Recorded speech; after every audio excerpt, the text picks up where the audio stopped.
me wo ho na me nya call Sir John Offinso Old Town enya asem ketwa Offinso Old Town enya ketwa Sir John Offinso Old Town pani be hwe and I'm say what is happening ewo Offinso Old Town and I say ntokwa bia sorry wa ha kwa bia bo a ye ne bedi nkomo ewo sade hu wo hwe ye Facebook page a ye drop videos no sesi enra Offinso Old Town Offinso Kruda dem sa na e be ka no ho na wo ma hemfie wo dasin Offinso ahemfie no ye we tetede old ahemfie e na wo hwe sesi and I wish old one. Na most times I'm kokoye kogunsa. Say no ya wukude. Nti amu kogunsa na amamre bia oho bia no omaye. Nsa na omakotena se wo. Offinso New Town ho. Ohene na himfie foforo na ewo ho makotena se na de oho bia no omaye. But come and see. Blows. Come and see. Positive for the but now I had the mom. Come and see. The brand here was Munyami. Positive for someone who pity. But I consider what to say. Positive for someone who pity. Mungamu. Hey. I don't know. A man member so more petit man am go so that man na e bo ho mba na bra nya botre ni ade. But we sha brantie ya wo so onte ase. Me minim de na ekoso wo. Kwa me ebo na asemi mi jama na so oni akire ni ehwe de ekọ. Kwa me wa homa no so. Kwa me good morning. Good morning Sir John. Na e blow so nko ana se na emane abo ka ho because me who's akwa bi bo hye ne nsama ogina wode ne sa to na kisa so twen no wato aba no ma na so twen de apam odwan yo seden yo mintimi hu ana nipa na no opese wode bo twen de abo no I am watching that where you so cry bi na hye na ti ana no so de ne phone kwa me enti e de na course no ra say ya me da say de course no na fa say no say we nya the first time a BSC ewo Offinso Old Town na eno asede na ye nyina ye nim asante amamre no eno na eye awukudai ya okọ nkuro bebre so a nananum ahemfo na omo edi sa edai kese na Offinso Traditional Council eno ara homachi be 5:30 ena omo eye so omo ba begunsa ewo Offinso Old Town omo himfie ba ko ho enti before so ombeba ho no na abusua omo so ekremu se omo na ye Offinso meka se Offinso kunwa ye omo de omo so Offinso kunwa ye omo de asa ade shibusua no ade shibusua no enso na omo so adikan ko dada na omba ye no afanu mienu ni nyina no omo asem no se omo ba begu ensa ho na first ekuo no omo di kan ko ho na omo ye ade shibusua omo free ashem royal family no omo chere se omo emma Traditional Council no ahemfo no bia enwura sa uta ahemfie ho because eho nya omo ahemfie eno na ekokofa dede ni ba ya entokwa no course start my youth no ena je ntokwa no ekonye enti eno no na enya asem ketwa no kwasem no se ntokwa no gina mu from 5:30 na to anokwa be 10 am anopa no and edu baby na ese police soldier for mum ena ebe pata ntokwa no what's the phone to me Sir what's the phone talk omode ni de na nya asem ketwa because after family ni nyina no eno na omo fa police for no nya hwe police for no ye de ombe ye bia na omo ntimi pata ntokwa no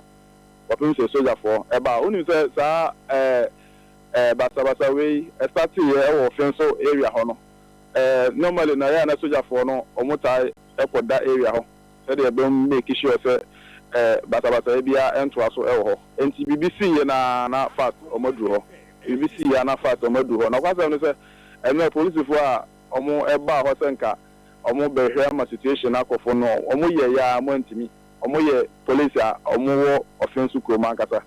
enti edu ba bi na say ye fre soja fo no omo ba ya soja fo no ba no e na je say ntokwa no etimi ekofo ma ezi ameka e de meka say eko area ho a situation no aba down na amanfo bi no prepare because omo mu de omo ho bo mu no youth no ebinum prepare ne ade a na ema no so no kwatem no so omo so ye action bi ewo ya obi ade ni pra ehye no ko kwame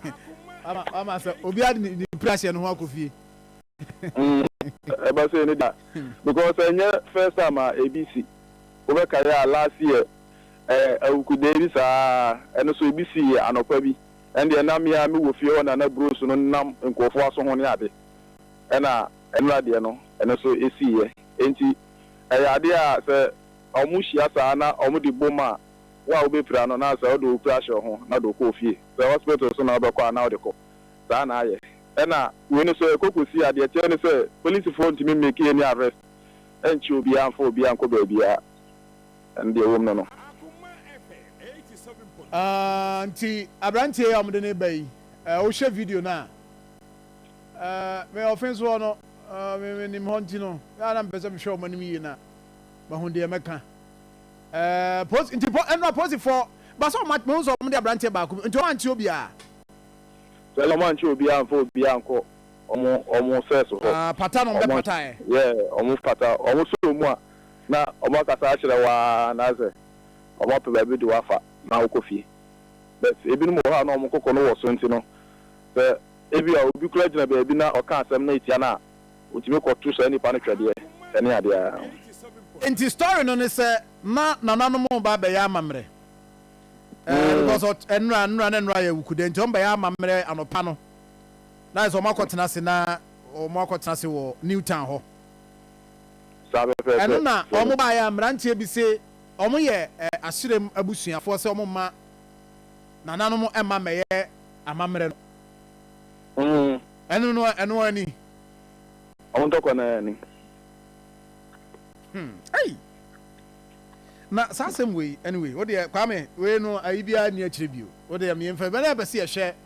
how serious and because all videos see dia say ade no na is serious but the good thing is that so be plan important the prayer kofie and ya pata ma obi anso so akopen ba bia the debate minim say bia omum nananom timi ye omu di juma no so mu dia no so John obi antimi anye bibia wo and we no kra no omo to kwa no meka say started from last week Friday because Friday no na traditional council no ye say obeye press conference bi so John papa say no say ntwofo no mo ko obi e be dia dance a kwanya o ga fa so pie free Offinso main palace no na nya sam ketwa because mo dia yere dro na pie at the front na so police for na escort ntwofo pie because ade na ekoso ho no na nya sam ketwa enti edu ba bi ma police for na ye say ade a ahemfo no eso bia bi na okoni fie na omo guide wo sa main palace wo enti esi America say kura no menye sure say activities betimi akoso ewo main palace ho because now no dey see Friday no nia na me ho na kwanya me fa so pie kura de ma hunu sa na me nia ka ye for so mo free ada media station ko no the same thing enti anetie ena no aso de na sin wow right kwame my info unsi ha me info unsi ha me kai say sansem we ema na dura bi kra na the former MC no ho ansem bebre I remember so tro krata de bre regional security council say omo assistant because said the name siko ewo Offinso no about sa name we no ne nananom ne busuasem ne sa name ne ade ha dwe me na medwin se bia esi ade ewie a ya ka ho asem ewie bibia no atodi but say never dey na ne besere in fact regional minister issue statement was ade hu na kwame mame na wase na yen kind that statement no a okay regional minister ede aba na busuafo ye be ko ne akwa akwohwe wo ba Facebook page statement no nneɛma mmienu na na ɛwɔ mu baako ɛyɛ the first one is RCC deɛ no na statement on recent security incidents in the region. The first one is RCC deɛ no deɛ as we speak. And said the Ghana Police Service issue statement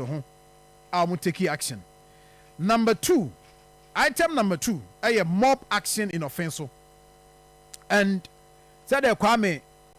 no sound so na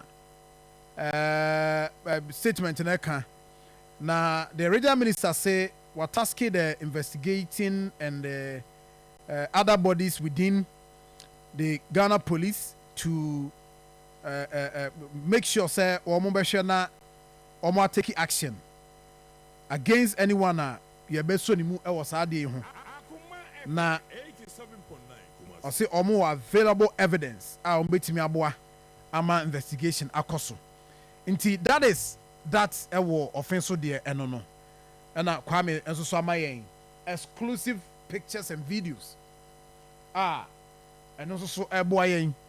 ama yetimi edi ho nkomo nti the happenings and yema so ewo Offinso nra videos no live on our Facebook page Akoma 87.9 FM